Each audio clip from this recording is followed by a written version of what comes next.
हमारे पास 1.5 बीघा जगह है और वहाँ पे डमरीकरण गिट्टी मशीन डल गई, वहाँ पे हम नहीं डलाने जाते और वहाँ ज़बरदस्ती हमला करके और वापस बच्चे लोग के छोड़ के वो पास में ही है, तो फिर काम करने के लिए जाते तो फिर वहाँ पे पत्थर लग जाता है और बच्चे को आने जाने का रास्ता भी नहीं है और 20 गांव में बिल्कुल गांव के पास में और आने जाने का रास्ता भी नहीं है। स्कूल जाए तो पत्थर लगे और काम करने जाए उनको भी लगे।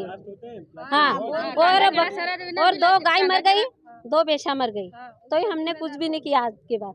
फिर 20 में फिर कैसे नहीं वो कैसे नहीं फिर वो पत्थर भी उड़े और धमक भी आ रही और जिसके बाद पूरा जहाँ से जो हॉर्न लगाते हैं वो धमक पूरी आती है और पूरा हिलता है और काल से काल तक कोई खेते में काम करते हैं कुछ लीला। आज हम ग्राम पंचायत रामपुरिया से सभी ग्रामीणों के बीच में यहाँ उपस्थित हुए हैं। हमारे गांव में जो क्रेशर मशीन डली हुई है उसकी वजह से गांव के लोगों को काफ़ी परेशानियों का सामना करना पड़ रहा है। वहाँ के वाहन जो भारी भरकम वाहन भर के निकलते हैं उससे धूल मिट्टी उड़ रही, लोगों के घरों में घुस रही है, फसलें ख़राब हो रही है और आसपास गांव के स्कूल आबादी क्षेत्र है वहाँ पे भी रोड दुर्घटना पहले भी हो चुका है, लेकिन पुलिस प्रशासन ने इसके ऊपर भी कोई कार्रवाई नहीं करी और ना ही खनिज विभाग ने अभी तक कोई एक्शन लिया।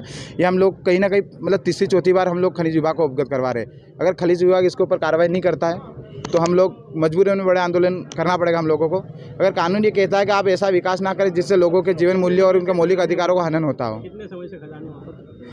खदान सर 3-4 सालों से खदान वहाँ पे है। अभी क्या दिक्कत आई, अचानक क्या होने लगा? अभी एक व्यक्ति के साथ में मतलब गिट्टी लग के उड़ गई, उसकी समस्याओं को लेकर हम लोगों ने खदान मालिक से बात करी। खदान मालिक 4-5 लोगों को गुंडे बदमाशों को बिठा के चाकूबाजी बंदूकधारी लेके गांव में लोगों के साथ में आई थी, मारपीट करी उन्होंने और इसकी FIR लिखवाने के लिए पुलिस थाने आए, लेकिन पुलिस ने अभी तक कोई कार्रवाई नहीं करी आरोपी के ऊपर और ना ही पुलिस ने और ना ही वो सामने वाला। और अभी खनिज विभाग को भी हम लोगों ने अवगत, जिसके खिलाफ रिपोर्ट लिखा था? जुबिन जैन है। जुबिन जैन उन लोगों ने गाड़ी में भर के आए और इस प्रकार से कृत्य उन्होंने करा, लेकिन उसके ऊपर कार्रवाई होना चाहिए। क्या दबदबा है आखिर जो रिपोर्ट नहीं लिख रहे हैं? जुबिन जैन एक अपने आप को एक बीजेपी का नेता बताता है और बोलता है कि मेरे बड़े बड़े मंत्री और लोगों से भी पहचान परिचय है और कलेक्टर साहब SDM साहब तो मेरे टेबल पे मेरे बैठते हैं, तो तुम लोग जो हो वो कर लो। तो ये भाई मुन्ना है, मेरे जो भाई है वो मेरा भाई के साथ में मारपीट हुआ है। नाम बताओ। मेरा नाम दिनेश माल है। देखिए, रामपुरिया में ये शब्बीर पाकावाला और निश्रिन पाकावाला के नाम से खदान है जिनका संचालन जुबिन जैन कर रहे हैं और इसमें अभी आज ग्रामीणों ने ज्ञापन दिया है अपनी समस्याओं को लेकर, जिसमें उन्होंने ब्लास्टिंग और प्रदूषण के संबंध में और रॉयल्टी के संबंध में शिकायत करी है, जिसके संबंध में हम लोग रेवेन्यू और माइनिंग जांच करने के उपरांत ही उसमें मतलब क्या कमियां हैं और क्या नहीं है वो देख पाएंगे, उसके बाद ही आगे प्रतिवेदन प्रस्तुत कर पाएंगे। समय समय पर इन खदानों का निरीक्षण होता है क्या? हाँ जी, होता है, निरीक्षण होता है, माइनिंग से भी होता है और रेवेन्यू से भी होता है।